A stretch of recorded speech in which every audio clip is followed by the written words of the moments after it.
Hi dear friends, വളരെ ഇൻഫോർമലായിട്ടിരുന്ന് സംസാരിക്കുവാണ്. ഞാനും അനുക്കുട്ടിയും പൊടുമോളും, അതായത് നമ്മുടെ സരസ്വതി മോളും കൂടി യാത്ര പോകുന്നു. പൊടുമോളുടെ ഫസ്റ്റ് ഇൻ്റർനാഷണൽ ട്രിപ്പാണ്. ദുബായിലേക്ക് പോകണം. നമ്മൾ വിഷ്ണുവിൻ്റെ അടുത്തേക്ക് പോവാണ്. എൻ്റെ ഇനിഷ്യൽ പ്ലാൻ എന്തായിരുന്നു വെച്ചാൽ 1 വീക്ക് ഇൻ ദുബായ്, അത് കഴിഞ്ഞിട്ട് അവിടെ നിന്ന് നേരെ UK മാഞ്ചസ്റ്ററിലേക്ക് പോവുക. ഈ മന്ത് എൻഡ് വരെ അവിടെ കുഞ്ഞുങ്ങളുടെ ബർത്ത്ഡേ ആണ് 14th ട്രിപ്ലെറ്റ്സിൻ്റെ. അതിലെല്ലാം പങ്കെടുത്തിട്ട് 2 വീക്സ് അവിടെ നിന്നിട്ട് തിരിച്ച് ദുബായ് വഴി വരുമ്പോൾ അനുക്കുട്ടിയും മോളും എല്ലാമായിട്ട് തിരിച്ചു വരുന്നു. അങ്ങനെയായിരുന്നു ഇനിഷ്യൽ പ്ലാൻ. കാര്യം വിഷ്ണുവിന് 20th കഴിഞ്ഞാൽ 19th ഓൺവേർഡ്സ് അവധിയാണ്. ഒരു ഓൾമോസ്റ്റ് 1 മന്ത് കിട്ടും. അപ്പം വിഷ്ണുവും തിരിച്ചു വരുന്നു. അങ്ങനെയായിരുന്നു plan. That was the initial plan. പക്ഷേ ഇപ്പം ചെറിയൊരു ചേഞ്ച് ഓഫ് സീനാണ്. കാര്യം എൻ്റെ കാലിൻ്റെ ഡിസ്ക് ഇഷ്യൂസ് കാലിലേക്കാണല്ലോ സ്പ്രെഡായി വന്നത്.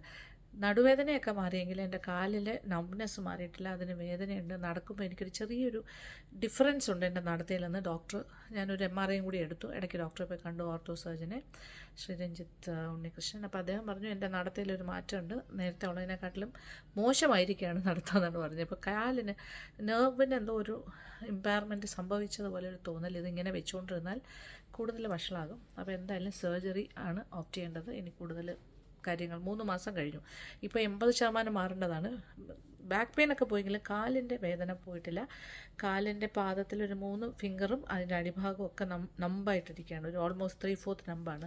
അപ്പോൾ നടക്കുമ്പോൾ എനിക്ക് സത്യം പറഞ്ഞാൽ നടക്കുന്ന സമയത്ത് എൻ്റെ ആ ഒരു കാലിനെ ഞാൻ സേവ് ചെയ്തിച്ചിട്ട് വേദനയുണ്ട്. ഇങ്ങനെ നടക്കുമ്പോൾ ഇങ്ങനെ നിങ്ങൾക്കത് നോട്ടീസ് ചെയ്തിട്ടുണ്ടോ എന്നറിയില്ല. ഞാനത് ഒരു പ്രത്യേക രീതിയിൽ പണ്ടത്തെ പോലെ ഫ്രീ ആയിട്ടല്ല, ആ ഒരു കാലിന് ഇച്ചിരി സ്വാധീനം, ഒരു 20% സ്വാധീനം കുറവ് പോലെയാണ് നടക്കുന്നത്. അപ്പോൾ ഇനി വെച്ചുകൊണ്ടിരിക്കുന്നത് നല്ലതല്ല എന്ന് പറഞ്ഞു. അപ്പോൾ earlier the better, you go for the surgery എന്ന് പറഞ്ഞു. അപ്പോൾ അത് കീ ഹോൾ സർജറിയാണ്, സിമ്പിളാണെന്നൊക്കെയാണ് പറഞ്ഞിരിക്കുന്നത്. എനിക്കറിയാം, എനിക്കിത് അവോയ്ഡ് ചെയ്യണം എന്നുണ്ടായിരുന്നു നല്ലോണം. ഞാൻ 3-3.5 മാസം നോക്കി, നടക്കുന്നില്ല.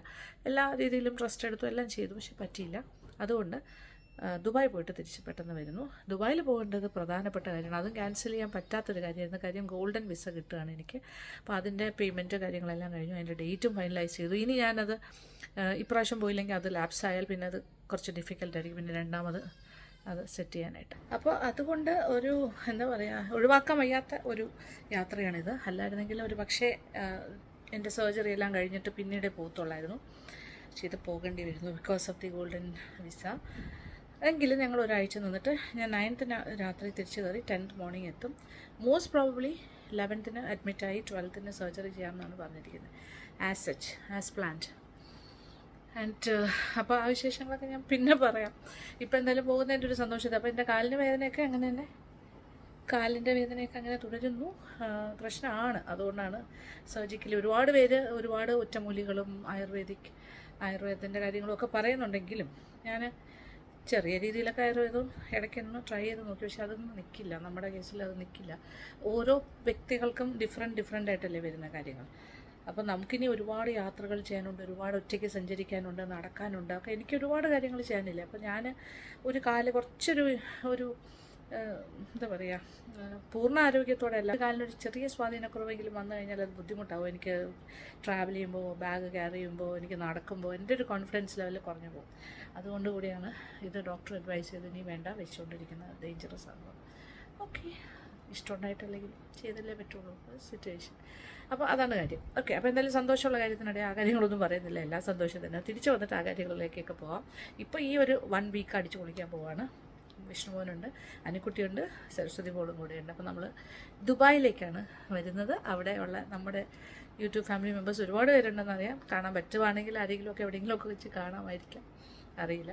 എന്തായാലും സന്തോഷം ഈ ഒരു യാത്ര. അപ്പം ഇപ്പോൾ പാക്കിങ് കാര്യങ്ങളെല്ലാം അനുവിൻ്റെ വീട്ടിൽ നിന്ന് എല്ലാവരും വന്നിട്ടുണ്ട്. എല്ലാവരും കൂടി ഇപ്പോൾ ഒരു ബഹളമാണ് ഇന്ന് രാത്രി. ഞങ്ങൾ കഴിയുന്നവരെ കുറച്ച് ലാസ്റ്റ് മിനിറ്റ് ഷോപ്പിങ് ബഹളം എല്ലാം ഉണ്ടായിരുന്നു. ആൻഡ് ഫൈനലി ഏകദേശമൊക്കെ ഒതുങ്ങാൻ പോകുന്ന കാര്യങ്ങളൊക്കെ കുറച്ച് കാണിച്ചു തരാം ഇവിടെ എന്തൊക്കെയാണ് നടക്കുന്നത് ബഹളം. എന്നിട്ട് ഞങ്ങൾ രാത്രി 12:30 വീട്ടിൽ നിന്ന് ഇറങ്ങും. എമിറേറ്റ്സ് 4:30 ആണെന്ന് തോന്നുന്നു ഫ്ലൈറ്റ്. ഓക്കെ, അപ്പം ഇതൊക്കെയാണ് വിശേഷങ്ങൾ. അപ്പം സരസ്വതി മോൾ എങ്ങനെയാണ് ഈ ഫ്ലൈറ്റ് ജേണിയൊക്കെ എങ്ങനെ എടുക്കും, കരച്ചിലായിരിക്കുമോ ഒന്നും അറിയില്ല. മോളുടെ ഫസ്റ്റ് ഇൻ്റർനാഷണൽ. അപ്പോൾ ഞങ്ങൾ ആദ്യമായിട്ടാണ് ഇങ്ങനൊരു ട്രിപ്ലെറ്റ്സിനെ കൊണ്ട് പാർവതി അശ്വിനൊക്കെ ഇങ്ങോട്ട് വന്നു. പക്ഷേ ഞാൻ അന്നൊന്നും അവരെ അക്കമ്പനി ചെയ്യുന്നില്ലായിരുന്നല്ലോ. ഞാൻ ആദ്യമായിട്ടാണ് ഒരു കുഞ്ഞിനെ കൊണ്ട് പോകുന്നത്, കുഞ്ഞിനോടൊപ്പം. അപ്പോൾ അനുക്കുട്ടിയും കുഞ്ഞും ഞാനുമായിട്ടുള്ള ഫസ്റ്റ് ട്രിപ്പ്. ഓക്കെ, അപ്പോൾ ബാക്കി കാര്യങ്ങളൊക്കെ ചെയ്യട്ടെ.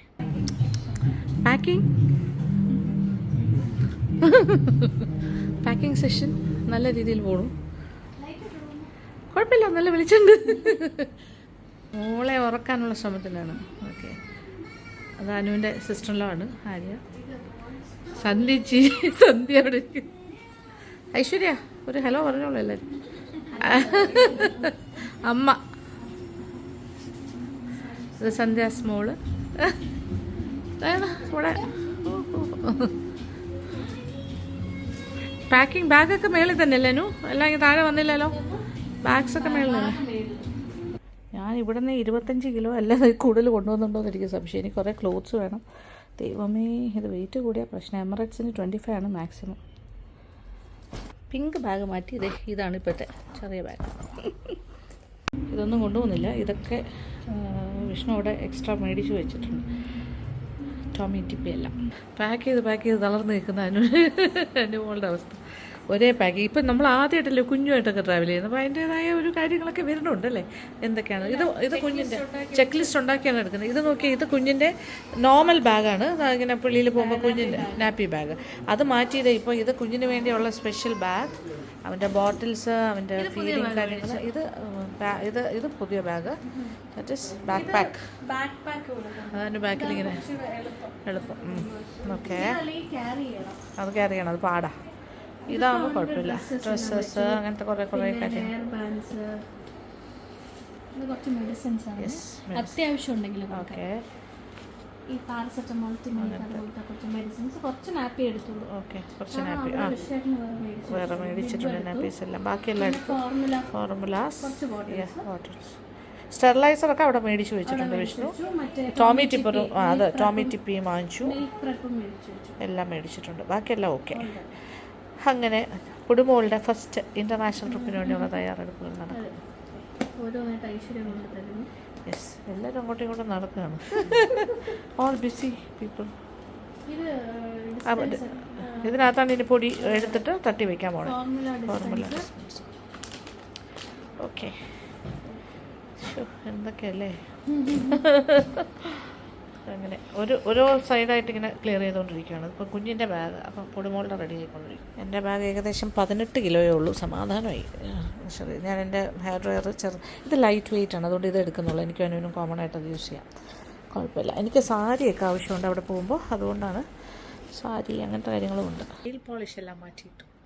ഇതാണ് പുതിയ പരിപാടി. ഞാൻ എന്തായാലും ഹാൻഡ് ബാഗ് എന്ന് പറഞ്ഞിട്ടുള്ള ചെറിയ സ്ട്രിങ് ബാഗാണ് എടുക്കുന്നത്. അവിടെ നിന്ന് വരുമ്പോൾ ഒരു നല്ലൊരു ബാഗ് വാങ്ങാൻ പ്ലാനുണ്ട്. ഒരു ബ്രാൻഡഡ് ബാഗ് നല്ലത് വാങ്ങാൻ പോകും.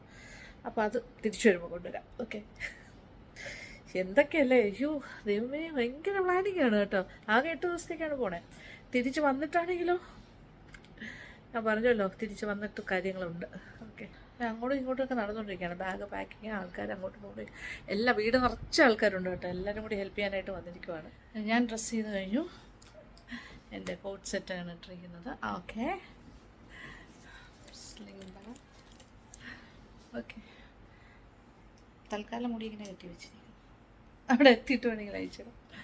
ഓക്കെ, ബാഗെല്ലാം സെറ്റ് ചെയ്ത് പുറത്തേക്ക് പോകും. ആൺകുട്ടിയും മോളെല്ലാം എടുത്തിട്ട്.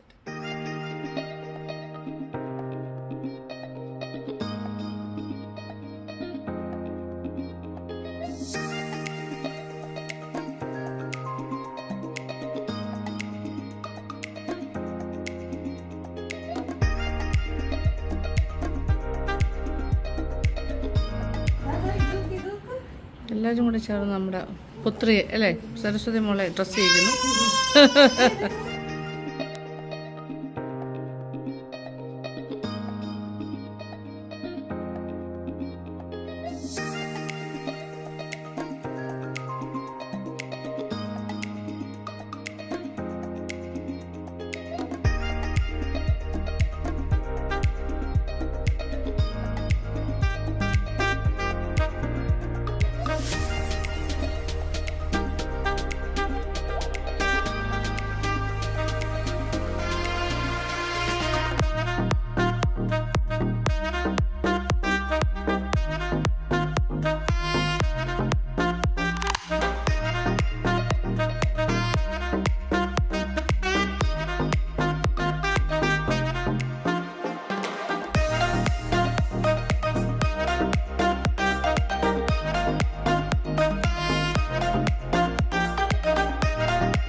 നമ്മൾ സന്ധ്യയുടെ കാറിലാണ് നമ്മൾ, മോള് ഞാനും അനുക്കുട്ടി അമ്മ ഫ്രണ്ടിൽ പോയതാണ് ഐശ്വര്യ. ബാക്കിൽ നിന്ന് അല്ലേ അനുവിൻ്റെ ടിങ്കുവിൻ്റെ കാറിൽ ബ്രദർ അനുവിൻ്റെ ബ്രദർ ഫാമിലി. Okay okay. ഇപ്പം 12:30 കഴിഞ്ഞു, 12:40 ആയി തോന്നുന്നു അല്ലേ?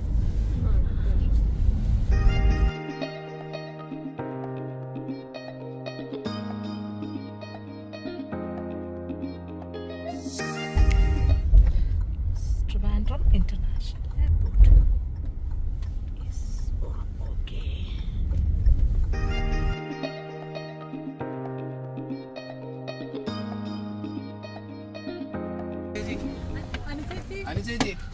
എല്ലാരും കൂടെ ഫാമിലി ട്രിപ്പ് പോണു. യെസ്. അനു അതെ മോളെ ഇറങ്ങിയ വരുന്നില്ല, ഇവിടെ ഈ സൈഡിൽ നിന്ന് വിളിച്ചിട്ട് വരുന്നില്ല. ആ പൊന്നു വിളിച്ചിട്ട് അങ്ങോട്ട് പോകുന്നില്ല. ആ അമ്മയൊക്കെ ഉണ്ട്. Oh yes yes.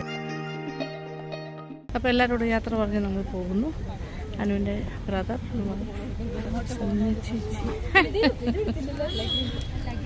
ലഗേജ് ഒന്നും വേണ്ട ആർക്കും, നമ്മളിങ്ങനെ ഇറങ്ങി പോകുന്നു. ഓക്കെ. അവനെ പൗച്ചിലാക്കാൻ പോണു. യെസ്. ഓള് പൗച്ചിൽ കയറുവാണോ കുഞ്ഞു? Yes, that's nice. Hi Monu. Set. ഇനിയിപ്പോൾ കുഴപ്പമില്ല, comfortable. Okay, bye bye bye bye bye.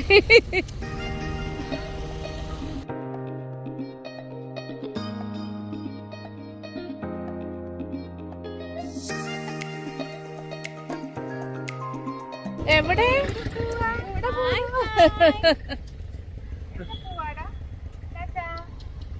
പൗച്ചിലിരിക്കുന്ന മോളെവിടെ? കാങ്കറു പൗച്ചിലുള്ള കുഞ്ഞെവിടെ? Hi മോളു. ചക്രം ഇങ്ങോട്ട് തോ.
സരസ്വതി മോളും നമ്മൾ ഫസ്റ്റ് ട്രിപ്പ് ദുബായ്.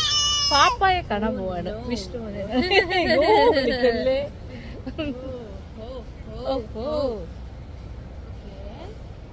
അതാണ് ഇഷ്ടം. ഇനി എഴുന്നേറ്റ് നിൽക്കണം.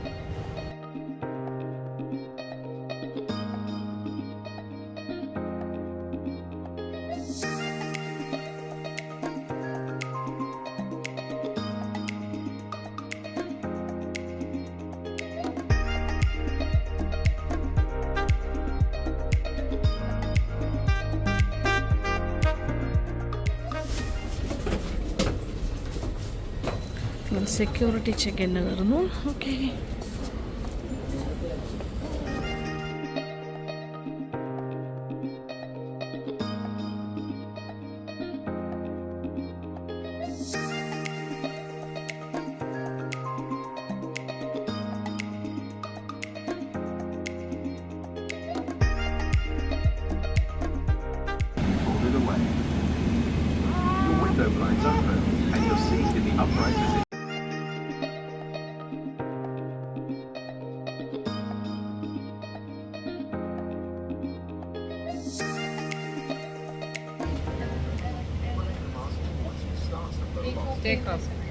ടേക്ക് ഓഫ് സമയത്ത് കുഞ്ഞിന് പാല് കൊടുക്കും. ഇതിപ്പോൾ 120 കുഞ്ഞ് ഉറങ്ങുന്നു, പക്ഷെ നമ്മൾ കൊടുക്കണം. ചെവി വേദനയാണ്. അതിൻ്റെ ഫസ്റ്റ് ഇൻ്റർനാഷണൽ ട്രിപ്പ് ഉറപ്പത്തില്ലേ. എത്ര മണിയായി ഇപ്പോൾ? സമയം 4 മണി, 4:30 ആകാറായി. ഉറങ്ങിയതേ ഇല്ല. ഇപ്പോഴാണ് കുറച്ച് നേരമായുള്ളൂ ഉറങ്ങിയിട്ട്. അവിടെ എയർപോർട്ടിൽ നമ്മളവിടെ വെയിറ്റിംഗ് അവിടെ നിന്നപ്പോഴാണ് ഒന്നും അറിയില്ല.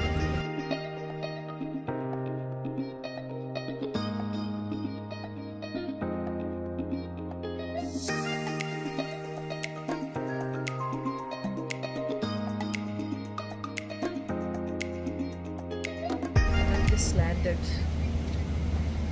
Yeah. എഴുന്നേറ്റ് തുടങ്ങി. പാക്കിങ്.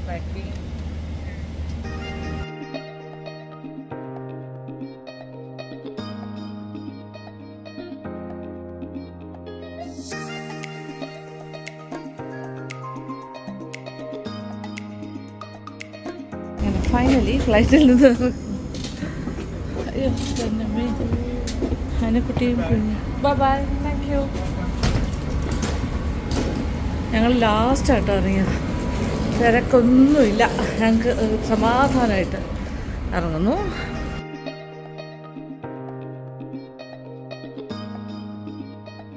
എല്ലാ പാസഞ്ചേഴ്സും ഇറങ്ങിയിട്ട്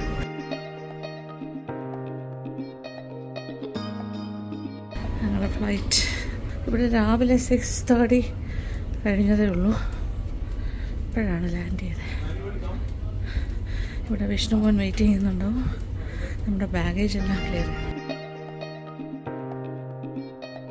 ഇതാണ് നമ്മൾ വന്ന ഫ്ലൈറ്റ്. ഓക്കെ, അങ്ങനെ ഞങ്ങളൊരു ഒരു 4 മണിക്കൂറാണെങ്കിലും ഇത് ജേർണി ആയിട്ട് തോന്നി. ശരിക്കും ഒരു ആദ്യമായിട്ട് ബേബിയായിട്ട് ട്രാവൽ ചെയ്യാണ് ഞാൻ. ഒരു എക്സ്പീരിയൻസ്. തിരിച്ചു പോകുമ്പോഴും ഇതുപോലെ ഭയങ്കര ടെൻഷനാട്ടോ.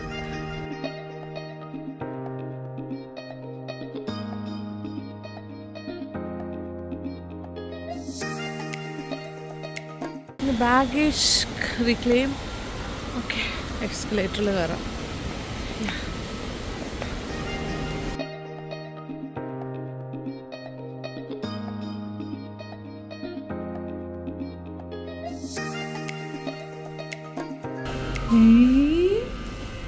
ഇതാരാ മോളെ? അന്തം വിട്ട് നോക്കല്ല.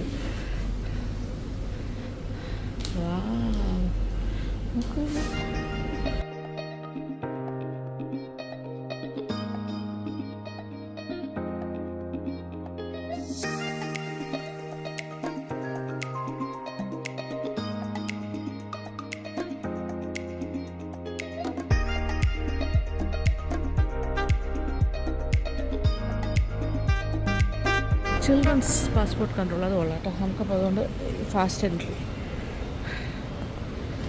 സോ ബാഗേജ് ക്ലെയിം ചെയ്യാനായിട്ട് നമ്മുടെ ഏത് ബെൽറ്റാന്ന് നോക്കണ്ടേ? Okay, let's see. ബെൽറ്റ് 7ലേക്ക് പോവാം. അവിടെ അല്ലേ 6 അവിടെ, അതിനപ്പുറമായിരിക്കും.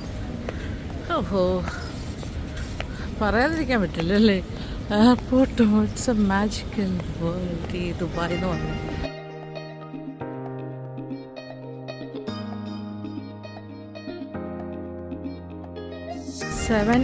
ബെൽറ്റ് 7 അതിൽ നല്ല തിരക്കുണ്ട്. ഈ ഫ്ലൈറ്റിൽ വന്ന എല്ലാവരും അവിടെ വെയിറ്റിംഗ്. ബാഗേജ് മോളെ നോക്കൂ, പൗച്ചിൽ നിൽക്കുന്നത് ഹാപ്പി ആയിട്ട്. വന്നു തുടങ്ങിയിട്ടേ ഉള്ളൂ, കുറച്ചായിട്ടേ വരുന്നുള്ളൂ അല്ലേ. 7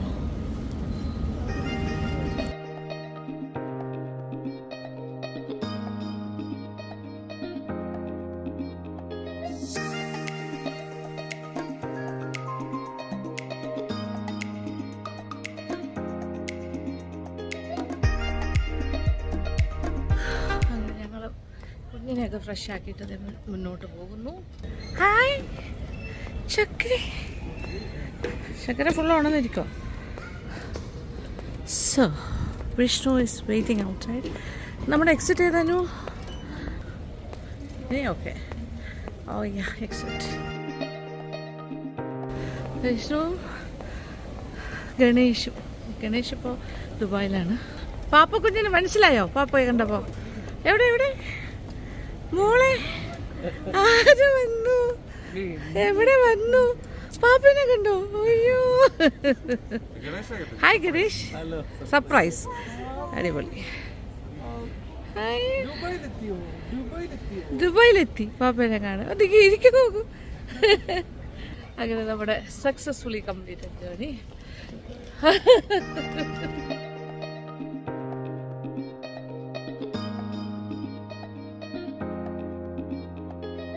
കുടുംബങ്ങളുടെ ഫസ്റ്റ് ഇന്റർനാഷണൽ ട്രിപ്പ്. അയ്യാ അതിന് കാർ സീറ്റിലേക്ക് മാറ്റാൻ പോണു. സോ വിഷ്ണു വിഷ്ണുവിനെ കാണാൻ നമ്മൾ ഇവിടെ വരെ വന്നിരിക്കുന്നു. ഓക്കെ, അപ്പൊ പിന്നെ കുഴപ്പമില്ല.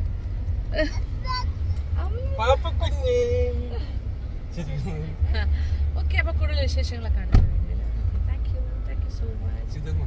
Okay, thank you for watching. Lakshmi and vlogs. Love you.